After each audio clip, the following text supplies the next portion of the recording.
Have you ever picked up a piece of cookware and thought, this feels special? And I don't just mean the way it feels physically, but something deeper. Something that, at its core, is emotional. For me, this happens on a pretty regular basis, and it most often occurs when I grab old cookware. Perhaps a piece that's been in the family and handed down to me, or one of the many second-hand pieces of cookware that I've thrifted over the years. Sure, they may not gleam like they did when brand new, but you can tell that they've not only been well used, but well loved. Is all of this just in my head? And what about cooking with these pieces? Could their past affect their present and future? And what about the very food that we make in them? Is it better somehow? Let's discuss. Hello and welcome to I Want to Cook. My name is Chef Matt and this channel is all about helping you be a better cook. And today we're not just talking about cooking, but we're talking about cookware. Specifically, older cookware. Now, this could be a piece that's been in the family. Maybe it was given to you by your mom or dad or a grandparent. Or maybe, like me, maybe you've picked it up at a thrift store or a flea market. Or perhaps it's just a piece of cookware that you've been using for decades and you just love and you grab even to this day. Now, if you watch this channel regularly, you know that I love cookware as much as I love cooking. I am just fascinated by the tools that we use to prepare food. And I often talk about its effects on the food we make. From blackening some proteins in a cast iron pan to sautéing vegetables in a stainless steel one. But what I'm talking about today can't really be measured in an empirical sense. This is more, I guess, mystical in nature. But over the years, I've had, at least to me, some very real experiences with it. So here's my latest example of this happening. Recently, I purchased this brand new all-clad stainless steel baking dish. I'd been wanting one of these for a while, and well, it finally went on sale during one of the all-clad factory sales events. If you're curious about those, I made a whole video on it, which I'll link to below. And I bought it and I put it to immediate use. Now, I make cornbread just about every single day, so the first application for this and many continuing on were cornbread. I use my own blend of gluten-free flour to make cornbread, and batch after batch in this new vessel turned out good. But the cornbread made in that new pan, it always had something missing that I couldn't quite put my finger or taste buds on. You see, prior to buying that new one, I always made my cornbread in vintage pans. Something like this thrifted Tramontina from Brazil, a lovely pan, or more recently, this roasting dish from Farberware made in New York, or perhaps most special of all, this vintage Corningware baker given to me by my mother. When I make that exact same cornbread with the exact same ingredients, it just always seems to taste better and simply be more special when it's done in the vintage stuff. So I can't help but think, is there something to this? Again, I know proving this is pretty much impossible, but I have some ideas. Have you ever heard that saying that the most important ingredient in any meal is love? I think there's something to that. A meal that has been cooked with love and care just seems to taste better.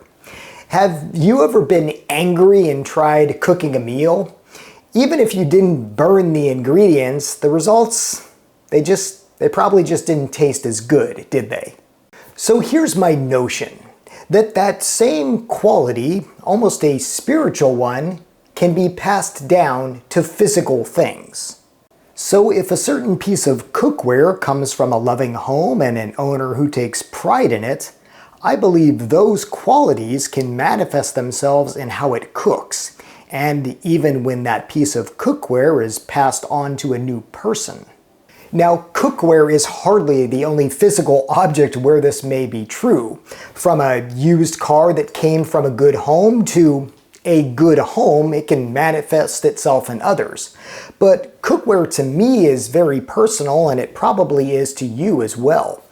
Think about it. Cookware is what we use on a daily basis to not only nurture ourselves, but to nurture others, to physically feed us and sustain us. As a cookware collector, I have lots of pieces from myriad brands from all over the world. Everything from handmade copper and tin cookware from France to American-made stainless steel and many products from Corning, such as Corningware and Visions products. While I have lots of pieces purchased new, the truth is most everything in my collection has been thrifted over the years. And some of those second-hand pieces just have a specialness to them, one that I attribute to coming from homes in which they were loved. I've already shown you the Corningware passed down from my mother that started my own Corningware obsession to this lovely Farberware roasting dish. But here's another one. This is an old Descoware enameled cast iron piece. I believe this was made in Belgium, and you know, the stories that it could tell, I'm sure, are amazing. And you know, it's not just cookware itself, it can be utensils. So for example, this is a lovely spoon that I have. If you can have a favorite spoon, this is it. It's a vintage one that I picked up, made in America, stainless steel. It's from a company called Richcraft. I had never even heard of them, and I'd never heard of them since.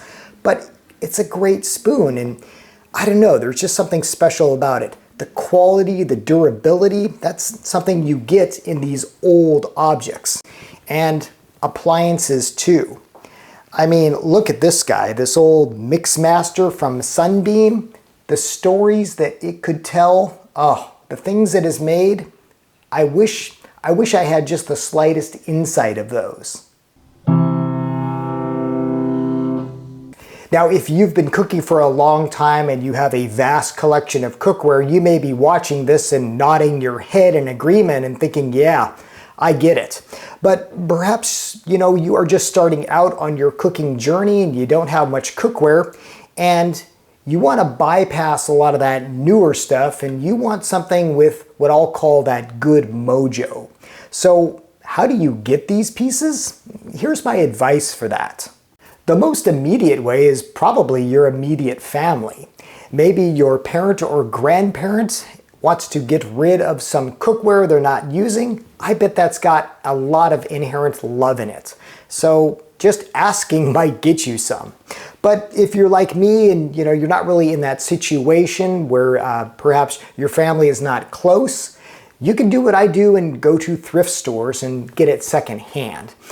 Again, most of my cookware is from thrift stores, and here's what I do when I'm shopping for it. First of all, you know, take a look at it, make sure it's not grimy or battered. Something that really looks disheveled and isn't in good condition, it probably didn't come from a home that was taking good care of it and doesn't have that good mojo. Then do this. Literally pick it up. There's just something special about picking up a piece of cookware or another physical object and, you know, seeing how it makes you feel. Does it make you excited? Does it just give you a sense of, you know, desire of wanting to use it? I know it sounds really weird, but that's what I do with every piece that I pick up from a thrift store.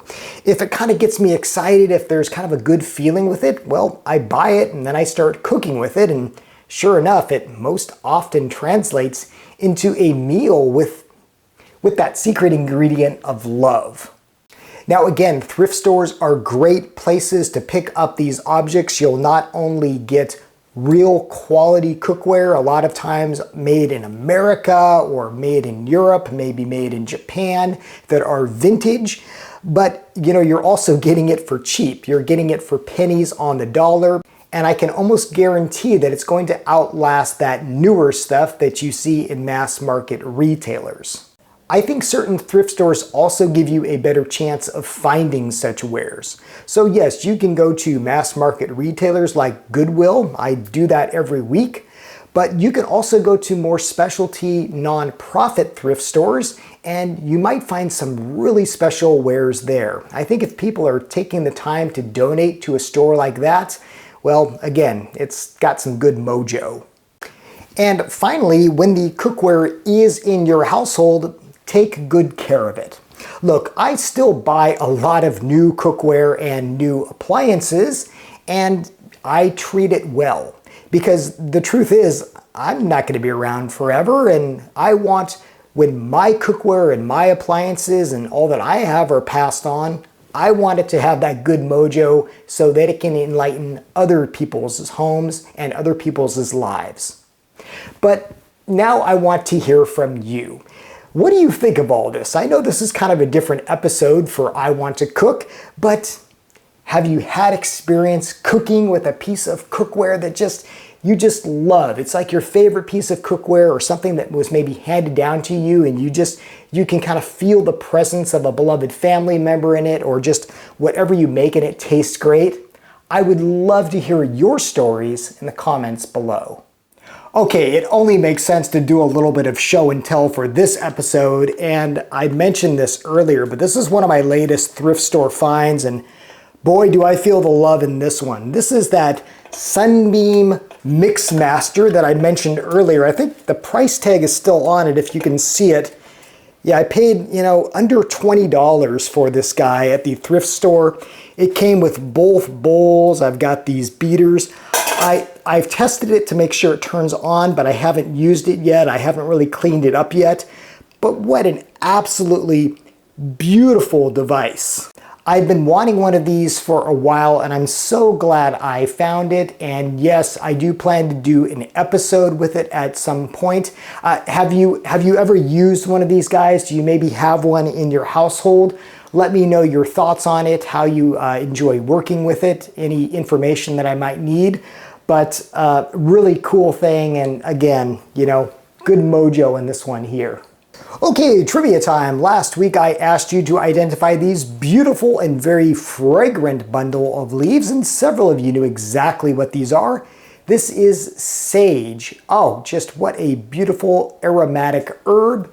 One of my favorite ways to cook it is to just fry it gently. We did that with that beautiful lemon olive oil cake.